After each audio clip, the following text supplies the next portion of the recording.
ओम नमस्ते जी।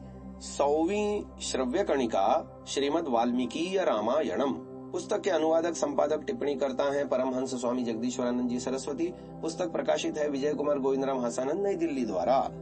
63वां सर्ग यहाँ से आरंभ होता है, जिसका शीर्षक है भरत का वन को प्रस्थान और गुह से भेंट। अथ 6तमः सर्गः। प्रथम श्लोक। ततः समुत्थितः काल्यमास्थाय स्यन्दनोत्तमम् प्रययौ भरतः शीघ्रं रामदर्शन कांक्षया। दूसरे दिन प्रातः काल होते ही राजकुमार भरत ने सुंदर रथ पर आरूढ़ होकर राम के दर्शन की अभिलाषा से वन की ओर प्रस्थान किया। द्वितीय श्लोक। अग्रतः प्रययौस्तस्य सर्वे मंत्री पुरोधसः अधिरुह्य हयैर्युक्तान् रथान् सूर्य रथोपमाम्। भरत जी के रथ के आगे आगे मंत्री और पुरोहित वर्ग सूर्य के समान दैदीप्यमान उत्तम घोड़ों से युक्त रथों पर बैठकर चला। तीसरा श्लोक। कैकेयी च सुमित्रा च कौसल्या च यशस्विनी रामानयन संघृष्टा ययुर्यानेन भास्वता। कैकेयी, सुमित्रा और यशस्विनी कौशल्या श्री राम को लौटाने के लिए प्रसन्न हो परम दीप्तिमान रथों पर चढ़कर चलीं। चौथा श्लोक।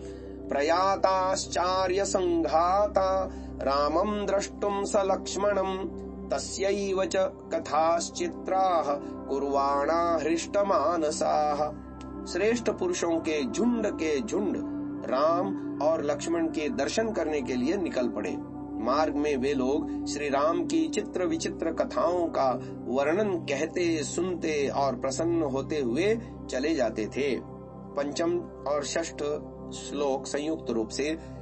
ते गत्वा दूरमध्वानम् रथयानाश्वकूंजरैः समासेदुस्ततो गंगाम् शृंगबेरपुरं प्रति।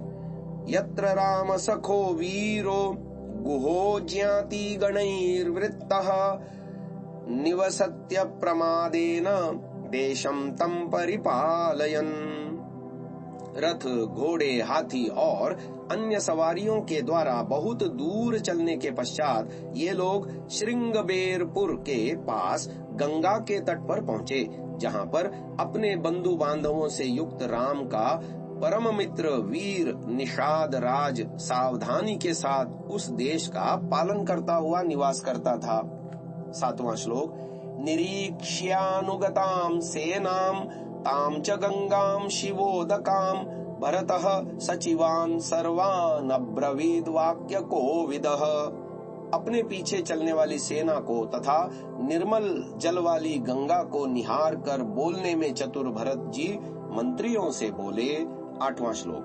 निवेशयत मे सैन्यम् अभिप्रायेण सर्वतः विश्रान्ताः प्रतरिष्यामः श्वः इदानीमिमां नदीम्। मेरे सैनिक लोग अपनी रुचि अनुसार इस क्षेत्र में जो जो स्थान पसंद करें उन्हें वहाँ वहाँ ठहरा दो। आज यहीं विश्राम कर कल हम इस नदी को पार करेंगे। 9वां श्लोक। तस्यैवं ब्रुवतो मात्यास्तथेत्युक्त्वा समाहिताः न्यवेशयंस्तांश्छन्देन स्वेन स्वेन पृथक पृथक। भरत जी के ऐसा कहने पर सभी मंत्रियों ने जो आज्ञा कहकर बड़ी सावधानी से सभी लोगों को उनकी अपनी इच्छा के अनुकूल पृथक पृथक स्थानों पर ठहरा दिया। 10वां श्लोक। ततो निविष्टां ध्वजिनीं गंगामन्वाश्रितां नदीं निषादराजो दृष्ट्वैव ज्ञातीन् संत्वरितो ब्रवीत्। भरत जी की चतुरंगिणी सेना को गंगा के तट पर टिकी हुई देख निषाद राज गुह शंकित होकर अपनी जाति वालों से बोले। 11वां श्लोक। महती यमितः सेना सागराभा प्रदिश्यते भरतः कैकेयी पुत्रो किम हन्तु रामं गच्छति। यह बड़ी सेना समुद्र के समान विशाल दिखाई दे रही है, तो क्या इतनी बड़ी सेना को लेकर कैकेयी का पुत्र भरत श्री राम का वध करने के उद्देश्य से जा रहा है। 12वां श्लोक। भर्ता चैव सखा चैव रामो दाशरथिर्मम तस्यार्थ कामाः सन्नद्धा गंगानूपे प्रतिष्ठत। दशरथ नंदन श्री राम मेरे स्वामी, सखा और सभी कुछ हैं, अतः तुम सब लोग श्री राम की रक्षा के लिए कवच आदि पहनकर और हथियार लेकर गंगा के कछार में तैयार रहो। 13वां श्लोक। यदा तुष्टस्तु भरतो रामस्येह भविष्यति सेयं स्वस्तिमती सेना गंगामद्य तरिष्यति। यदि भरत जी श्री राम के प्रति शुद्ध अंतःकरण के साथ प्रसन्न प्रतीत होगा, तभी वह और उसकी सेना सकुशल गंगा को पार कर सकेगी। 14वां श्लोक। इत्युक्तोपायनम गृह्य ज्ञातिभिः परिवारितः आगम्य भरतं प्रह्वो गुहो वचनम अब्रवीत्। अपने सैनिकों को यह आदेश देकर और अनेक प्रकार की भेंट लेकर अपनी जाति बिरादरी वालों के साथ गुह भरत जी के पास जा और प्रसन्न होकर बोला। 15वां श्लोक। निष्कुटश्चैव देशोऽयं वंचिताश्चापि ते वयं निवेदयामस्ते सर्वे स्वके दासकुले वस। हे प्रभु, यह देश आपके लिए नगर के पास घूमने के लिए वाटिका के समान है। आपने अपने आने की सूचना हमें नहीं दी, अतः आपका यथाविधि स्वागत करने से हम वंचित रहे। यह संपूर्ण राज्य आपका है और हम लोग आपके सेवक हैं। आप इसे अपना घर समझकर यहाँ निवास करें। 16वां श्लोक।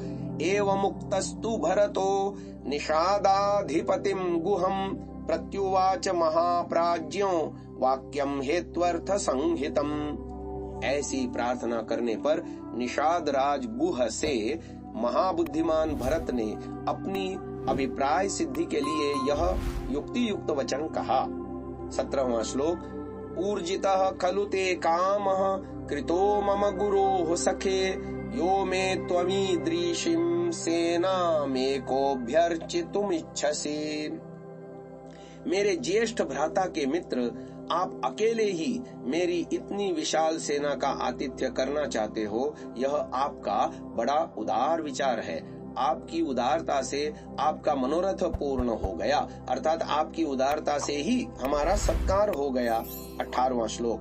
कतरेण गमिष्यामि भरद्वाजाश्रमं गुह गहनोऽयं भृशं देशो गंगानूपो दुरत्ययः। हे निषाद राज, हमें यह बतलाइए कि हम लोग किस मार्ग से भरद्वाज के आश्रम को जाएं, क्योंकि यह देश दुष्प्रवेश्य दिखाई पड़ता है और गंगा का जल प्राय देश भी दुर्गम प्रतीत होता है। 19वां श्लोक। तस्य तद्वचनं श्रुत्वा राजपुत्रस्य धीमतः अब्रवीत् प्राञ्जलिर्वाक्यं गुहो गहन गोचरः। बुद्धिमान राजकुमार भरत की इस बात को सुनकर सब दुर्गम स्थानों से भली प्रकार परिचित गुह हाथ जोड़कर बोला। 20वां श्लोक। दाशास्त्वानुगमिष्यन्ति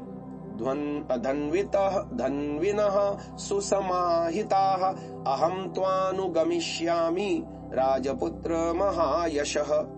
हे महायशस्वी राजकुमार, आप इसके लिए चिंतित न हो। इस भूमि के प्रत्येक स्थान से सुपरिचित धनुर्धारी दास लोग सावधानता पूर्वक आपके साथ जाएंगे और मैं स्वयं भी आपके पीछे पीछे चलूंगा। 21वां श्लोक। परम ते महती सेना शंकाम जनयतीव मे कच्चिन्न दुष्टो व्रजसी रामस्या क्लिष्ट कर्मणः। परंतु आपकी इस विशाल सेना को देखकर मेरे मन में यह संदेह उत्पन्न हो गया है कि कहीं आप उदार चरित राम के पास किसी दुष्ट अभिप्राय से तो नहीं जा रहे हैं। 22वां श्लोक। तमेवमभिभाषन्तम् आकाश इव निर्मलः भरतः श्लक्ष्णया वाचा गुहं वचनम अब्रवीत्। इस प्रकार की आशंका करने पर आकाश की भांति निर्मल स्वभाव भरत निषाद राज से ये मधुर वचन बोले। 23वां श्लोक। मा भूत्स कालो यत् कष्टं न मां शंकितुमर्हसि राघवः सहि मे भ्राता ज्येष्ठः पितृसमो मतः। हे निषादराज, तुम जैसी शंका करते हो वह कष्टमय पाप पूर्ण समय कभी न आवे। आप मेरे प्रति ऐसी घृणित शंका न करें। मैं तो अपने ज्येष्ठ भ्राता श्री राम को अपने पिता के तुल्य मानता हूँ। 24वां श्लोक। तम निवर्तयितुम यामि काकुत्स्थम वनवासिनम बुद्धिरन्या न ते कार्या गुह सत्यम ब्रवीमिते। हे गुह, मैं तो वनवासी राम को लौटाने के लिए जा रहा हूँ। इस संबंध में आप व्यर्थ का अनिष्ट संदेह न करें। यह बात मैं सत्य ही कह रहा हूँ। 25वां श्लोक।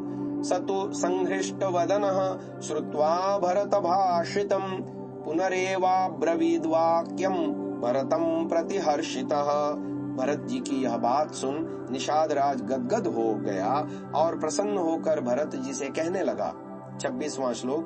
धन्यस्त्वं न त्वया तुल्यं पश्यामि जगति तले अयत्नादागतं राज्यं यस्त्वं त्यक्तुमिहेच्छसि। हे भरत, आप धन्य हैं। मुझे इस धराधाम पर आपके समान कोई दूसरा व्यक्ति दिखाई नहीं देता, क्योंकि आप बिना परिश्रम के प्राप्त धनधान्य पूर्ण विशाल राज्य को त्यागना चाहते हो। 27वां श्लोक। शाश्वती खलु ते कीर्तिर् लोकाननुचरिष्यति यस्त्वं कृच्छ्रगतं रामं प्रत्यानयितुमिच्छसि।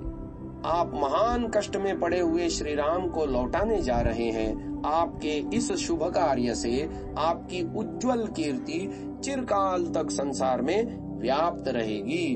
28वां श्लोक। एवं संभाषमाणस्य गुहस्य भरतं तदा बभौ नष्ट प्रभः सूर्यो रजनी चाभ्यवर्तत।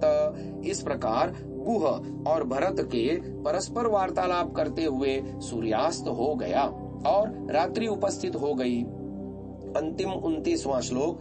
सन्निवेश्य सतां सेनां गुहेन परितोषितः शत्रुघ्नेन सह श्रीमान् शयनं पुनरागमत्।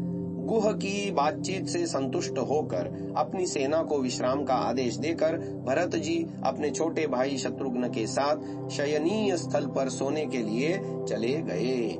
यहीं पर 63वां सर्ग समाप्त हुआ। श्रव्य कणिका को भी विराम देते हैं।